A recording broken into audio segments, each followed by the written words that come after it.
Hello, my name's Sarah, and I've been asked by Woodborough House to give a short overview of the time leading up to my dental implant treatment. I suppose the background is I've never really had any dental work done. I never needed orthodontics. I've never really had any major problems apart from having my wisdom teeth out in my teens, and that was a very long time ago. I'm now a working mother of three, and I confess I'm dreading the work that I'm about to undergo.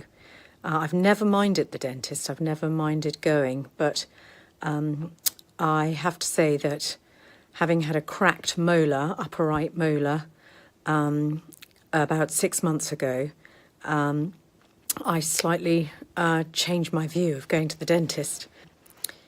When my tooth was cracked, we did everything we could to save it with my regular dentist, and I had root canal treatment, but ultimately the tooth was too badly cracked to save it.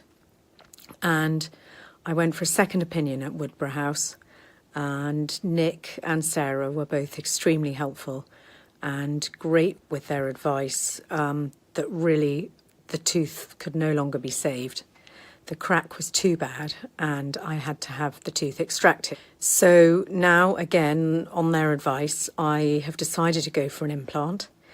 I'm not particularly vain, but the issue is that I'm leaving one on its own if I don't fill the gap. And that means that the one on its own is very vulnerable to damage. Plus my chewing mechanism on that side of my mouth is completely reduced, and I'm relying over heavily on the other side, which could bring its own problems in time.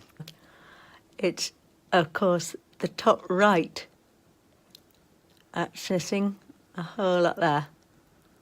So that is the gap I'm looking to fill. So I've decided to go for it. They've taught me through all the issues that I needed to think through. It strikes me that the percentage chance of success is good, is high, and I'm sure I'm in safe hands with Nick.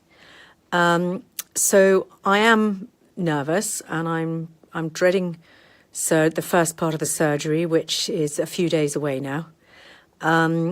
But I'm hoping it'll go as well as it can.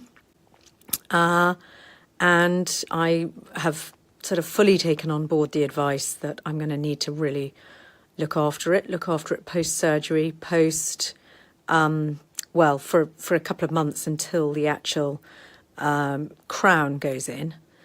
And it's a much longer process than I'd really expected or anticipated. I know friends have told me before that they've had implants and you just rather assume it's straightforward and easy, but you know, it's clearly very skilled work and a lot of appointments and a lot of time and a lot of money.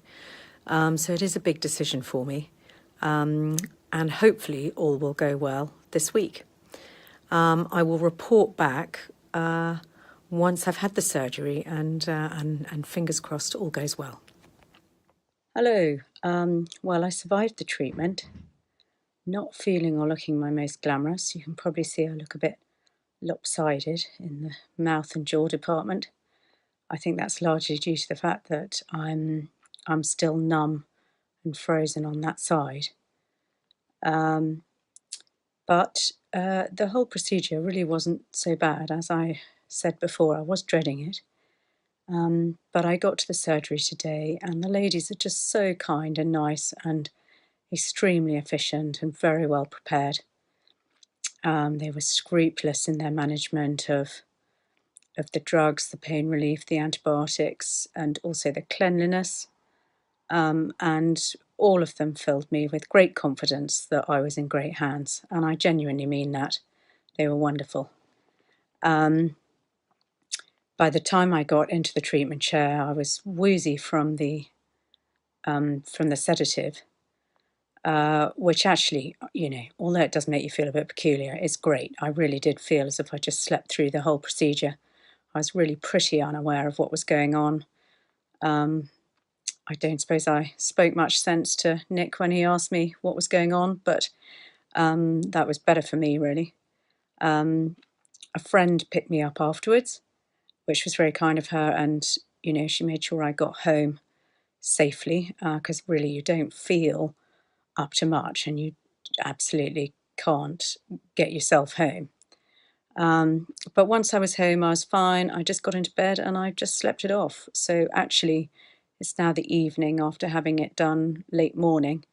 I've been asleep all afternoon, so this is really the earliest I've had a chance to record my reactions. But they've sent me with a really good goodie bag of, well, good goodie bag, I don't know.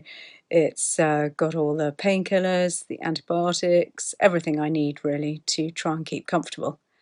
Um, and so, I've had a small meal of soup and everything really is fine. So probably went better than I expected, or at least I don't feel disastrously awful now. So let's hope I can get some sleep and that it gradually starts to improve. I'm not particularly looking forward to weeks of soft food and no chewing, but I'm absolutely sure their advice is right, that if I can follow it, that it will help the whole situation heal more quickly.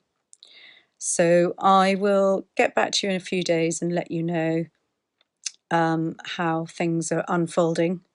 But certainly as of tonight, even though I look a bit rotten, I really don't feel too bad at all. And I suspect the sedatives will hopefully help me have another good night's sleep. I'll catch up with you again soon. Hello, it's been a while since I talked to you about my implant surgery. It's now a couple of months after I had the original surgery done. I'm now looking forward to and waiting for the crown to be fitted, which is due to take place in a couple of weeks' time. So I thought I'd just give you a quick update on where things are after the surgery. So I think when I last spoke to you, it was immediately afterwards, and I was still feeling a bit woozy. But really things improved very quickly after that. Yes, it is essential to stick on the soft food. Yes, it's essential to keep going with the salt rinses and all the other mouth rinses that they recommend. But apart from being a bit of a nuisance, to keep remembering to do those, it's really not that much trouble. And I haven't really had any problems at all. I had a checkup with Nick a couple of weeks after and the stitches taken out, and that all went fine and easy. So really just waiting now for the crown and hoping that rounds things off nicely. I'm sure it'll look much better after that. So I'll report back once the crown's in and everything is finished. But I think essentially it's really worked out absolutely fine and really been no follow-up bother at all. So here I am, almost 1 year on from the original implant treatment, and just really wanted to give you a final chat about how things have gone. The final implant, actually, the crown, went in a few months ago now, and it's really been a great success story. It's comfortable, I don't even notice it. It feels like a real tooth. It acts like a real tooth. The only thing I have to be pretty careful about is keeping it really clean. And I do find I have to use the interdental brushes all the time. There is a little bit bigger gap around it than there used to be, but that I think is inevitable. But it's easy enough to keep clean with the little brushes and floss. And that's a small price to pay for no toothache and the whole thing feeling back to normal again. So overall, I would say the whole process of the implant, I mean, it's long. You have to be patient, and it is expensive, but the end result, I think, is worth it. My mouth feels just completely back to normal again, back to the days before I had the toothache in the first place that led to the whole problem and the cracked tooth, etc. And it's definitely been worth me following through. And I would say that Woodborough House and the team there have done an excellent job. They've looked after me every step of the way. I've had reminders now to go back and keep my mouth clean, which I must follow up. Yeah, they've been really excellent, even down to writing me a nice card after the final op. So thank you very, very much to everyone at Woodborough House, particularly to Nick and Sarah. They've done a fab job. I don't think you can see the tooth that was replaced, but I think it looks great and I'm very happy with it. Thank you very much.